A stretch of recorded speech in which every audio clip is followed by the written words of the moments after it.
there's this old apartment building that belonged to this crazy motherfucker. You should, investigate that. And so, Like, he caked all the windows and shit with newspaper. He was like a deranged homeless man. You're right. And so he goes to investigate this, and on the floor he notices a deck of cards, and on the casing is a picture of a dragon. Oh no, that wasn't until it actually made the contract with him. Oh, okay, well, whatever. He finds this deck of cards, he's like, okay, weird. So, he picks up, and then he starts seeing monsters in glass and other reflective Mirror surfaces. world. Yeah, it turns out, parallel to our universe, there's a mirror world where literally everything is mirrored, and where monsters live, and they've been popping out via reflective surfaces to kidnap and eat people. The main villain, at least this time around, a giant spider that binds people's necks with its webbing and just pulls them in. Yeah. Tasty. Yeah. Oh, and people fucking die, sometimes on screen. Yeah. It's pretty great. Yeah. So, Shinji, skipping ahead a little bit, Shinji becomes a warrior of justice known as a Kamen Rider, with the goal of protecting people from these monsters, and also trying to make peace and love for everybody. Yeah. In his case only.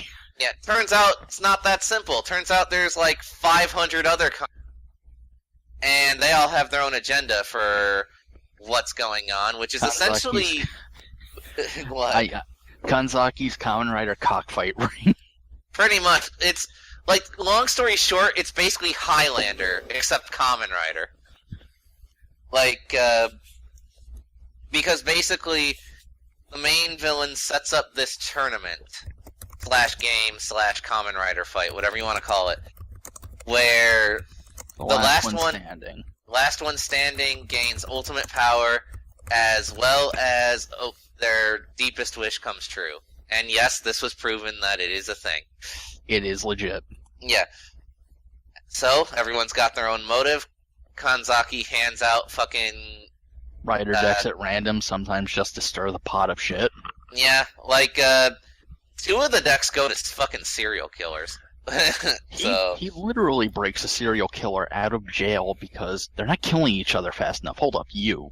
Come on. Right. Yeah. And that was actually a good choice on his part. Sakura does get, results. Yeah. But, so, yeah, a lot of internal politics, a lot of character arcs, which Dragon Knight doesn't have. Yeah, at least 4 major character arcs. And a lot of really good tiny ones, too. Oh, yeah. What's really essential is that everybody knows there's a wish to be granted at the end of this, and that they have to kill everybody else. And aside from Shinji, and technically Sting, yeah, nobody else gives a fuck. They're all down for the killing. They're like, hell yeah, I'll kill other people to get whatever I want. They knew what they were signing him for, idiots. Yeah. So some of them have noble intentions, some of them have very evil. It's a pretty good twist, and some are just surprisingly reasonable and just acceptable, like Italka's. Yeah, and also some of them fucking... They don't even have a goal, they're just in it because it's fun. Like the 2 serial killers. Sakura. I suppose if I win, I'll just wish for the fighting to continue. Yeah, that was what he ended up deciding his wish was going to be. If he had won, he was going to wish that the Rider fight would go on forever. That's really fucked up. He's fun. Yeah, So, yeah, the main moral dilemma here with Shinji. Is it right to stop them? Do I have any right? Should I have gotten involved? But killing is still wrong, and how do I parse this, and how do I even justify it when some of them have legit reasons? And what happens when, near the end, I have a legit reason to fight now, even though I know it's wrong? It's a very good character arc. So... He seriously has a 2-episode bout where he completely and utterly cracks. Yeah. I'll just turn off my brain and goddammit, it didn't work. Yeah, and you're probably going to hear us comparing this to other Rider shows a lot. To give a comparison with Agito, one of the main criticisms I gave Agito was that for its first half, it didn't know how to balance its character focus.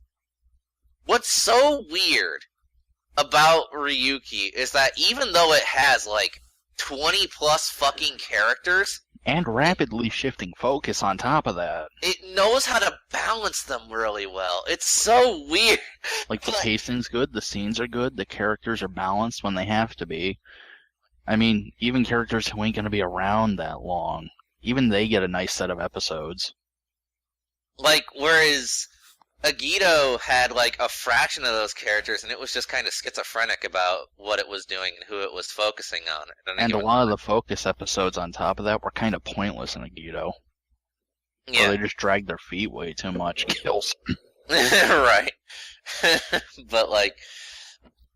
But yeah, so like that was something I really applauded Ryuki on. With so many different main characters, but it knew how to highlight them all in just the right way.